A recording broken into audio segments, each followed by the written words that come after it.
Welcome to Geetha ಸಂಸಾರ ಸಂತೆ. ಚಳಿಗಾಲದಲ್ಲಿ ಹಿಮ್ಮಡಿಯಲ್ಲಿ ಮತ್ತು ಪಾದಗಳಲ್ಲಿ ಸೀಳು ಉಂಟಾಗುತ್ತೆ, ಒಡೆತ ಅಥವಾ ಕ್ರ್ಯಾಕ್ ಉಂಟಾಗುತ್ತೆ. ಈ ಕ್ರ್ಯಾಕ್ ಉಂಟಾಗಲು ಕಾರಣ ಏನೆಂದರೆ ನಾವು ಒಂದೇ ಜಾಗದಲ್ಲಿ ನಿಂತ್ಕೊಂಡು ತುಂಬ ಕೆಲಸ ಮಾಡ್ತಾ ಇದ್ರೆ ಆವಾಗ ಕ್ರ್ಯಾಕ್ ಉಂಟಾಗತ್ತೆ. ಮತ್ತು ಚಳಿಗಾಲದಲ್ಲಿ ಚಳಿಯಿಂದ ಸ್ಕಿನ್ ಗಟ್ಟಿ ಆಗ್ಬಿಟ್ಟು ಅಲ್ಲಿ ಕ್ರ್ಯಾಕ್ ಉಂಟಾಗತ್ತೆ. ಹೀಗೆ ಹಲವಾರು ಕಾರಣಗಳಿಂದ ಈ ಕ್ರ್ಯಾಕ್ ಉಂಟಾಗತ್ತೆ. ಈ ಕ್ರ್ಯಾಕ್ ಎಷ್ಟರ ಮಟ್ಟಿಗೆ, ಈ ಸೀಳು ಎಷ್ಟರ ಮಟ್ಟಿಗೆ ಆಗತ್ತೆ ಅಂದರೆ ತುಂಬ ಬ್ಲಡ್ ಸಹಿತ ಬರುತ್ತೆ. ಆ ಜಾಗದಲ್ಲಿ ನಡೆಯಲಿಕ್ಕಾಗಲ್ಲ, ತುಂಬ ನೋವು ಉಂಟಾಗತ್ತೆ. ಈ ಕ್ರೀಮನ್ನು ರಾತ್ರಿ ನಿಮ್ಮ ಪಾದಗಳಿಗೆ ಹಚ್ಚಿ ನೀವು ಬೆಳಗ್ಗೆ ಎದ್ದು ನೋಡಿದ ತಕ್ಷಣ ಗೊತ್ತಾಗತ್ತೆ ಎಷ್ಟು ಬೇಗ ವಾಸಿಯಾಗಿರುತ್ತೆ ಬಿರುಕು ಅಂತ ಹೇಳಿ. ಮತ್ತು ಸ್ಕಿನ್ ಸಹಿತ ಎಷ್ಟು ಬೇಗ ಸ್ಮೂತ್ ಆಗಿರುತ್ತೆ. ಈ ಕ್ರೀಮನ್ನು ಪ್ರಿಪೇರ್ ಮಾಡುವುದನ್ನು ನೋಡೋದಕ್ಕೂ ಮೊದಲು ಯಾರು ನನ್ನ ಚಾನಲ್ನ ಸಬ್ಸ್ಕ್ರೈಬ್ ಮಾಡ್ಕೊಂಡಿದ್ದೀರೋ ಅವರಿಗೆ ಧನ್ಯವಾದಗಳು. ಮತ್ತು ಯಾರು ನನ್ನ ಚಾನಲ್ನ ಸಬ್ಸ್ಕ್ರೈಬ್ ಮಾಡ್ಕೊಂಡಿಲ್ಲ ಅವ್ರು ನನ್ನ ಚಾನಲ್ನ ಸಬ್ಸ್ಕ್ರೈಬ್ ಮಾಡ್ಕೊಳ್ಳಿ. ಇವಾಗ ಕ್ರೀಮ್ ತಯಾರು ಮಾಡೋಕ್ಕೆ ಒಂದು ಫಸ್ಟ್ ಬೌಲ್ ತೊಗೊಳ್ಳೋಣ. ಈಗ ವ್ಯಾಸ್ಲಿನ್ ತೊಗೊಳ್ಳೋಣ. ವ್ಯಾಸ್ಲಿನ್ನು 1 ಸ್ಪೂನ್ ತೊಗೊಳ್ಳೋಣ. ವ್ಯಾಸ್ಲಿನ್ನು ಎಷ್ಟು ಒಳ್ಳೆಯದಂದರೆ ವ್ಯಾಸ್ಲಿನ್ನು ಸ್ಕಿನ್ನನ್ನು ಸಾಫ್ಟ್ ಮಾಡುತ್ತೆ ಮತ್ತು ಪಾದಗಳಲ್ಲಿ ಉಂಟಾದ ಬಿರುಕನ್ನು ಬೇಗ ಹೀಲ್ ಮಾಡೋಂಥ ಗುಣ ವ್ಯಾಸ್ಲಿನಲ್ಲಿ ಇದೆ. ಇವಾಗ ರೋಸ್ ವಾಟರ್ ತೊಗೊಳ್ಳೋಣ. ರೋಸ್ ವಾಟರ್ ಸ್ಕಿನ್ನನ್ನು ಬ್ಯಾಲೆನ್ಸ್ ಮಾಡುತ್ತೆ ಮತ್ತು ಇದ್ರ ಪರಿಮಳ ಫ್ರೆಶ್ ಫೀಲ್ ಕೊಡುತ್ತೆ ಮತ್ತು ಸ್ಕಿನ್ ಮೃದುವಾಗಿ ಇರಿಟೇಷನ್ ಕಡಿಮೆ ಮಾಡಿ ಗಟ್ಟಿಯಾದ ಚರ್ಮವನ್ನು ಸಾಫ್ಟ್ ಮಾಡೋಂಥ ಗುಣ ಈ ರೋಸ್ ವಾಟರ್ಗಿದೆ. 1 ಸ್ಪೂನ್ ರೋಸ್ ವಾಟರ್ ತೊಗೊಳ್ಳೋಣ. ಈಗ 1 ಸ್ಪೂನ್ ರೋಸ್ ವಾಟರ್ ಹಾಕ್ಕೊಳ್ತಾ ಇದ್ದೀನಿ. ರೋಸ್ ವಾಟರ್ ಸ್ಕಿನ್ನಿಗೆ ತುಂಬ ಒಳ್ಳೆಯದು.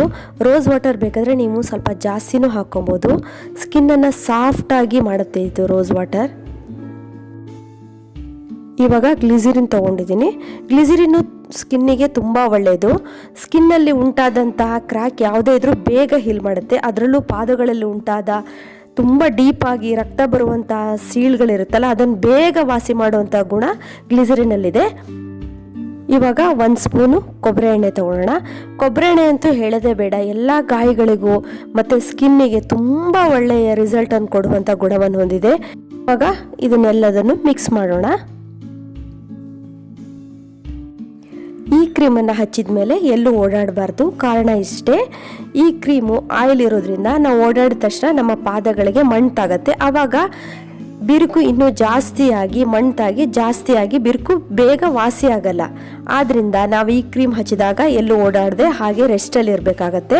ಅದಕ್ಕೋಸ್ಕರ ಈ ಕ್ರೀಮನ್ನು ರಾತ್ರಿ ಮಾತ್ರ ಹಚ್ಚಬೇಕು. ಒಂದು ವೇಳೆ ಮಹಿಳೆಯರು ಮಧ್ಯಾಹ್ನ ಮಲಗ್ತಾರೆ ಅಂತ ಹೇಳ್ತಾ ಇದ್ರೆ ಮಧ್ಯಾಹ್ನ ಬೇಕಾದರೆ ನೀವು ಅದನ್ನು ಹಚ್ಕೊಂಡು ಆರಾಮಾಗಿ ಮಲ್ಕೊಬೋದು. 1-2 ಗಂಟೆ ಬಿಟ್ಟಾದಮೇಲೆ ಇದನ್ನು ಸೋಪ್ ಹಚ್ಚಿ ತೊಳೆದ ಮೇಲೇ ನೀವು ಓಡಾಡಬೇಕಾಗತ್ತೆ. ಕ್ರೀಮ್ ಇದ್ದಿದ್ದಂಗೆ ಓಡಾಡಿದ್ರೆ ಇನ್ನೂ ಮಂಟಾಗ್ಬಿಟ್ಟು ಇನ್ನೂ ಜಾಸ್ತಿ ಬಿರುಕು ಜಾಸ್ತಿ ಆಗೋಂಥ ಸಾಧ್ಯತೆ ಇರುತ್ತೆ. ನಾವು ಈ ಕ್ರೀಮ್ ಹಚ್ಚಿದ್ವಿ ಆದರೂ ನಮ್ಮ ಬಿರುಕು ವಾಸಿ ಆಗಿಲ್ಲ ಅಂತ ಹೇಳ್ತಾರೆ ಕೆಲವರು. ಅದು ಯಾಕಂದರೆ ಇದೇ ಕಾರಣದಿಂದ.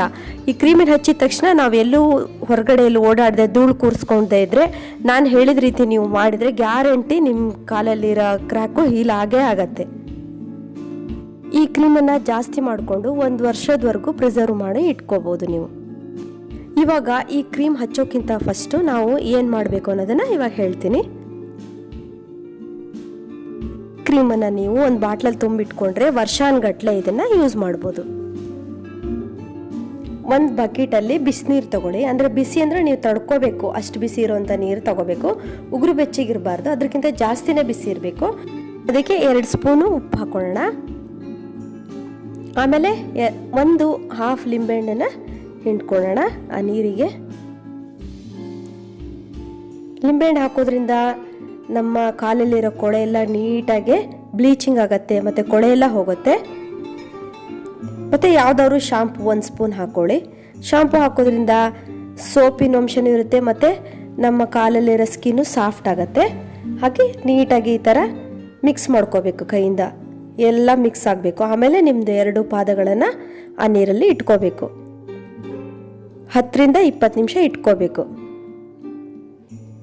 ಆಮೇಲೆ ಈ ಥರ ಸ್ಕ್ರಬ್ಬರ್ ಇದ್ದರೆ ಈ ಥರ ಸ್ಕ್ರಬ್ಬರ್ ತೊಗೊಂಡು ನೀಟಾಗಿ ಕಾಲನ್ನು, ಪಾದದ ಹಿಮ್ಮಡಿಯನ್ನೆಲ್ಲ ಈ ಥರ ತಿಕ್ಕೋಬೇಕು.